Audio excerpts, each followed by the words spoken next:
comment tu fais pour cultiver cela et d'avoir une fermeté de fer qui est inébranlable? Alors, elle est pas si inébranlable. Je la travaille aussi, tu vois, je la travaille dans le sens...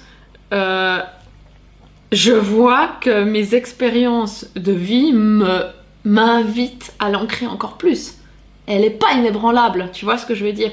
Et en fait, ça répond à ta première question. Qu'est-ce qui fait que du coup, je suis dans la joie? C'est parce qu'en fait, j'accueille mes émotions.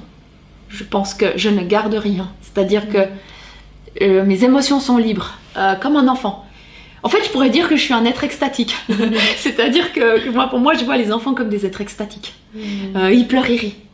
Ils passent à quelque chose. Voilà. Oui, tu es maman d'une petite fille de 2 ans maintenant. Tu as découvert la maternité. Ouais, mais avant même cela, tu vois, ça n'a pas changé grand-chose en fait, que je sois maman ou pas. Donc comment est-ce que j'avais compris ça déjà que si je contiens mes émotions, si je les garde en moi, si je nourris, si je maigris de ma colère, si je ferme le cœur avec ma tristesse et tout ça, je vais pas pouvoir être dans cette fluidité et dans cette danse de la vie et de pouvoir justement être dans l'ouverture, parce qu'en fait ce sera blindé et il y aura plus, au bout d'un moment faut vider pour remplir.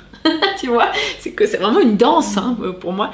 Donc j'ai la chance, je pense, d'être un être émotionnel, émotif, donc d'être vite en sensation avec mon émotionnel. Et ma clé, c'est de ne rien garder. Et c'est d'évacuer. C'est-à-dire que mon coussin de colère, c'est mon meilleur ami, mais vraiment, c'est au propre comme au figuré.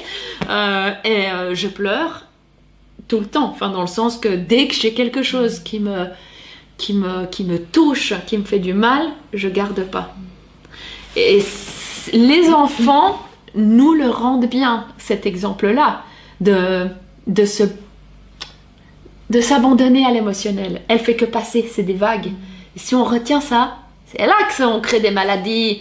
Ça s'imprime, tout ça s'imprime pas. Après, il faut faire plein de trucs pour essayer de débloquer tout ça. Donc l'émotionnel, moi, je pense que c'est ma clé pour garder la joie. La foi. Et